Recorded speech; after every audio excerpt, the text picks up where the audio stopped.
नमस्कार। मेरा नाम भाऊ तोरसेकर। आप देख रहे हैं प्रतिवाद।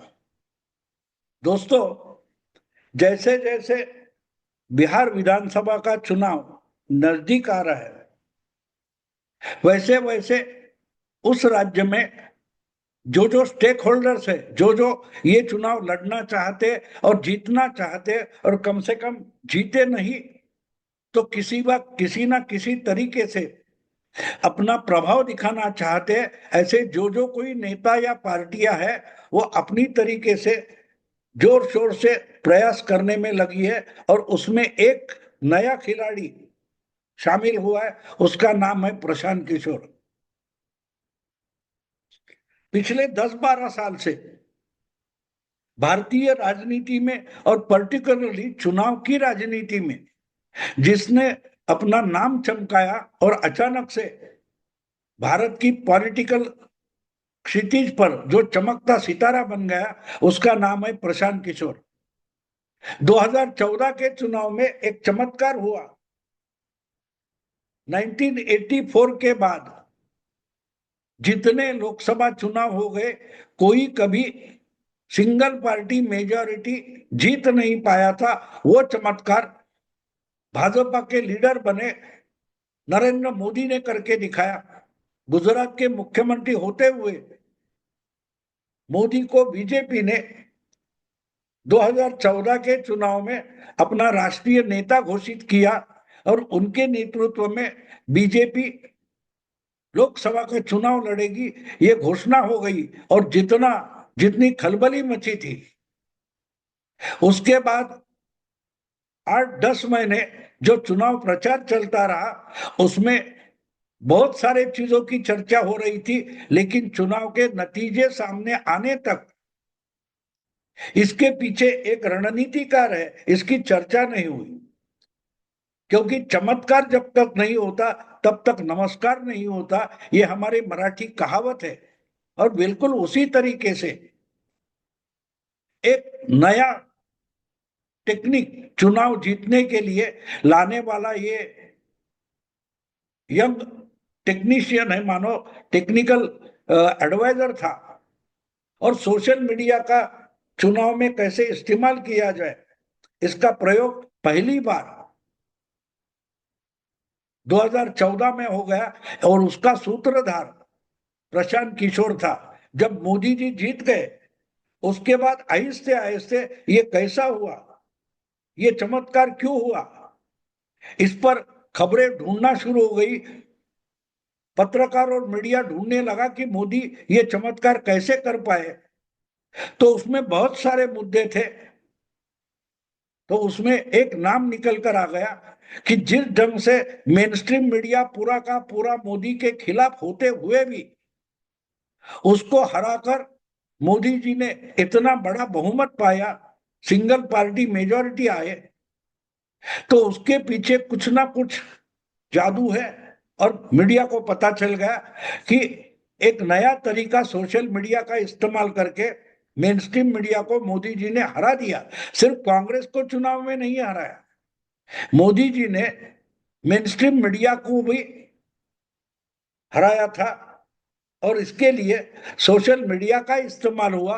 और सोशल मीडिया का इस्तेमाल किस ढंग से करे, इसकी पूरी रणनीति बनाने वाला दूसरा तीसरा कोई नहीं था, जिसका नाम था प्रशांत किशोर, जो ओरिजिनली बिहार का है और बहुत पहले से, कम से कम 5-6 साल पहले से ये मोदी जी से जुड़ा हुआ था। गुजरात के चुनाव में भी मोदी जी से जुड़ा हुआ था।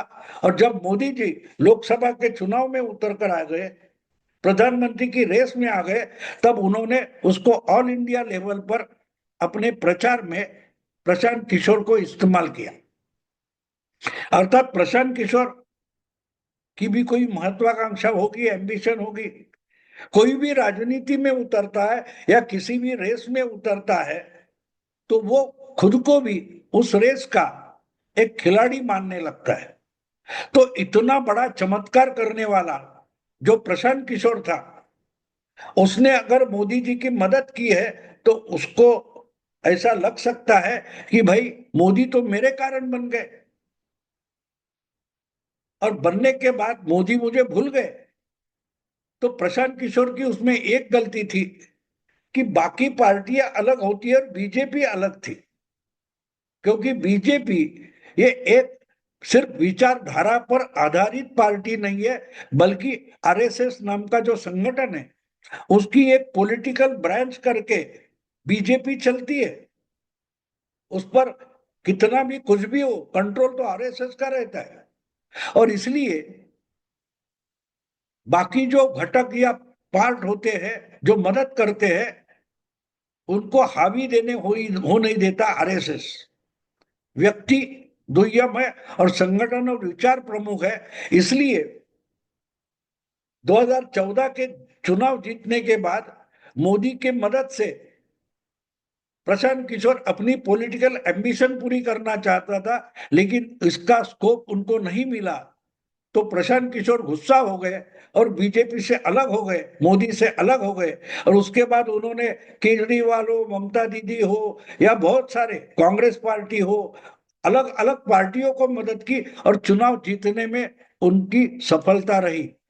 राहुल के साथ जाकर उन्होंने अपना, प्रशांत किशोर ने नाक कटवा लिया था, लेकिन एक राहुल गांधी छोड़े तो बाकी जितने पॉलिटिकल लीडर्स के साथ प्रशांत किशोर ने हाथ मिलाया, उनको सक्सेसफुल करके दिखाया। लेकिन ऐसे होते होते एक बात हो जाती है कि अपनी पॉलिटिकल एम्बिशन उनकी जग गई और उनको लगा कि अपने को भी कुछ पॉलिटिकली करना चाहिए। और उन्होंने, मेरा ख्याल है 5, 6 या 8 साल पहले कभी नीतीश के साथ हाथ मिलाया और वो जनता दल यूनाइटेड के वाइस प्रेसिडेंट बन गए। लेकिन इनको एक बात समझ में नहीं आई कि पॉलिटिकल लीडर अपने तरीके से अपने क्षेत्र में माहिर होते हैं। टेक्नोलॉजी रणनीति अलग बात होती है और राजनीति अलग बात होती है। अजित डोभाल प्रधानमंत्री के एक अच्छे सलाहकार है, रक्षा सलाहकार है। उन्होंने बहुत बहुत बड़े बड़े प्रोजेक्ट किए हुए, कार्रवाइयां किए, ऑपरेशंस किए हुए, लेकिन वो जो मर्यादा है उस मर्यादा में रहते हैं। अभी पाकिस्तान जितना भारत को डरता है, इंडिया को डरता है, उतना ही अकेले एक इंसान अजित डोभाल को डरता है। लेकिन इसके बावजूद, यानी इंदिरा जी के समय ऑपरेशन ब्लू स्टार से लेकर बहुत सारे ऑपरेशन में अजित डोभाल रहे हैं। कहा जाता है कि पाकिस्तान में वो अपना चेहरा और नाम छुपाकर कुछ साल रहे हैं, अंडर कवर ऑपरेशंस किए। लेकिन ये सब करते हुए उनकी पॉलिटिकल एम्बिशन, राजकीय महत्वाकांक्षा कभी बेकाबू नहीं हुई है। क्योंकि मेरा काम ये है, मैं इसमें एक्सपर्ट हूं, बस वो क्षेत्र छोड़कर मैं अलग जगह छेड़खानी नहीं करूंगा। ये मर्यादा अजित डोभाल ने संभाली है। अलग अलग क्षेत्रों में काम करने वाले वो काम करते हैं। राजनीति उनके लिए आसान नहीं होती। आपने क्रिकेट में कुछ किया इसलिए आप राजनीति में सक्सेसफुल हो जाओगे, ऐसी बात नहीं होती। और वही बात हर क्षेत्र के लिए लागू होती है। प्रशांत किशोर की गलती यह है कि राजनेताओं को या पॉलिटिकल पार्टीज को मदद करते हुए वो खुद खुद पॉलिटिकली एम्बिशियस हो गए और इस कारण उनको लगने लगा कि मैं ही अच्छा नेता बन सकता हूं। अगर मैं जीता सकता हूं तो मैं खुद भी जीत सकता हूं। और यही गफलत हो गई। और आखिर नीतीश कुमार की पार्टी में शामिल होने के बाद, उसके वाइस प्रेसिडेंट होने के बाद, वो जब पार्टी की पॉलिटिकल पॉलिसी तय करने लगे या उसमें हस्तक्षेप करने लगे, तब नीतीश कुमार को उनको हटाना पड़ा।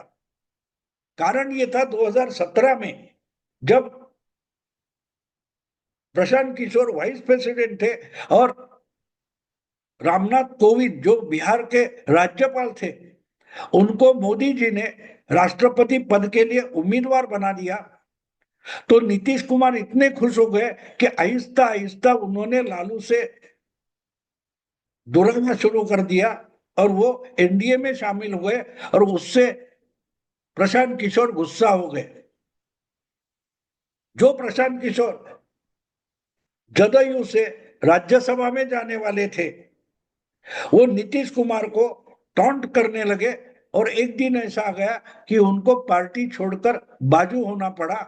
और उसके बाद उन्होंने तय किया कि अब नीतीश कुमार से बदला लेंगे और नीतीश कुमार को ही बिहार की राजनीति से हटा लेंगे। जिन्होंने मोदी के खिलाफ जाकर नीतीश को 2015 में मदद की थी बिहार में मोदी और बीजेपी को हराने के लिए, उसी नीतीश कुमार को हराने के लिए 2017 के बाद प्रशांत किशोर ने कमर कस ली और आहिस्ते आहिस्ते उन्होंने तय किया कि वो अपनी पार्टी बनाएंगे, बिहार के लिए एक क्षेत्रीय पार्टी बनाएंगे। और उन्होंने 3 साल, अब मुझे लगता है 3 साल से ज्यादा समय हो गया, जन स्वराज्य नाम का एक आंदोलन उन्होंने शुरू किया और उसको ही पॉलिटिकल पार्टी बनाएंगे इसलिए पदयात्रा शुरू की थी। इसी दरमियान वो अलग अलग पार्टी को, कभी तमिलनाडु में स्टालिन को या बंगाल में ममता दीदी को मदद कर रहे थे। तो अब चुनाव आ गया है, बिहार का चुनाव आ गया है और बार बार पिछले 3-4 साल से प्रशांत किशोर लगातार अलग अलग चैनल को, मीडिया को इंटरव्यू देकर बता रहे थे कि अगला चुनाव जब बिहार में होगा तो परिवर्तन होते हुए दिखाई देगा, क्योंकि वो खुद परिवर्तन करने वाले हैं। जनता उनकी पार्टी बनाएगी और जनता ही ये परिवर्तन बनाएगी। ये सब उन्होंने बोला था और चुनाव अब दरवाजे पर खड़ा है, कुछ महीने बचे हैं और तब जाकर अपना संगठन घोषित करके पिछले कुछ उपचुनाव भी उन्होंने लड़े हैं।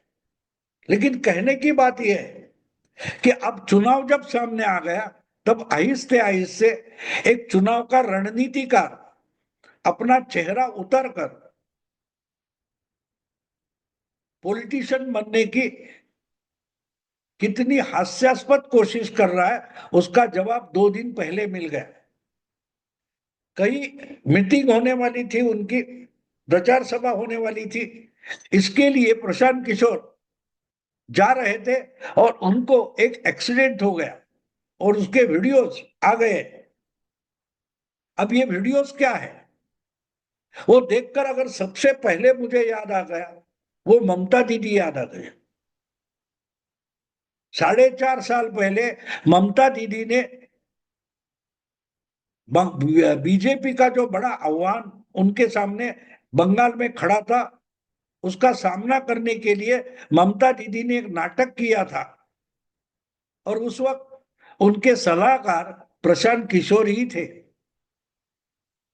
2019 के लोकसभा चुनाव में बिहार में सबसे बड़ा धक्का अगर किसको लगा होगा तो ममता दीदी को लगा, क्योंकि ममता दीदी की संख्या 32 एमपी की थी 42 में। 42 में 32 सीटें चुनकर लाने वाली ममता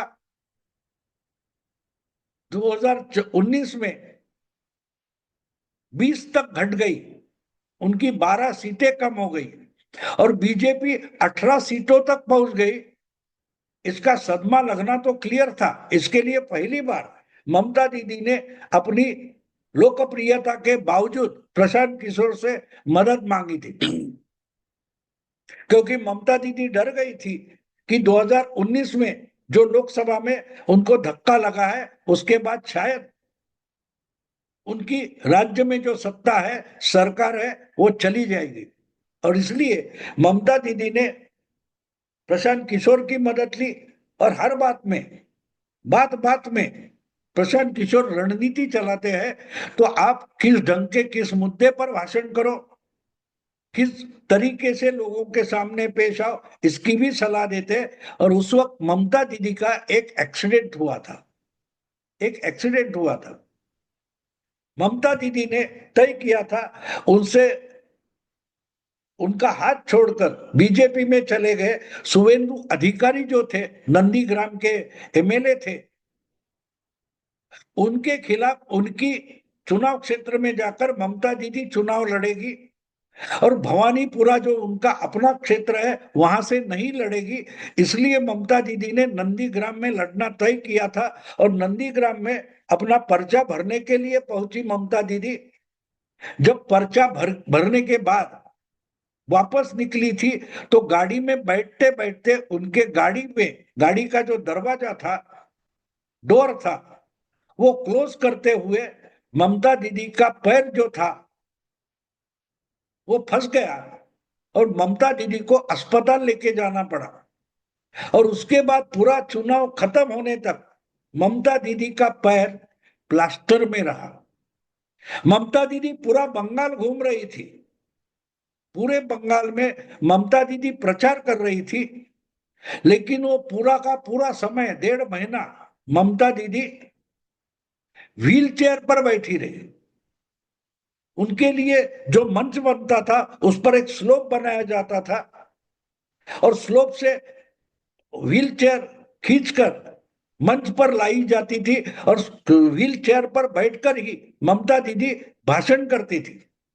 मुझे याद है उस वक्त 2021 के चुनाव में विधानसभा के, जब ममता दीदी व्हील चेयर से प्रचार करती थी, तब उस चुनाव के नतीजे क्या हो गए, ओपिनियन पोल क्या है, इस पर एक चर्चा थी।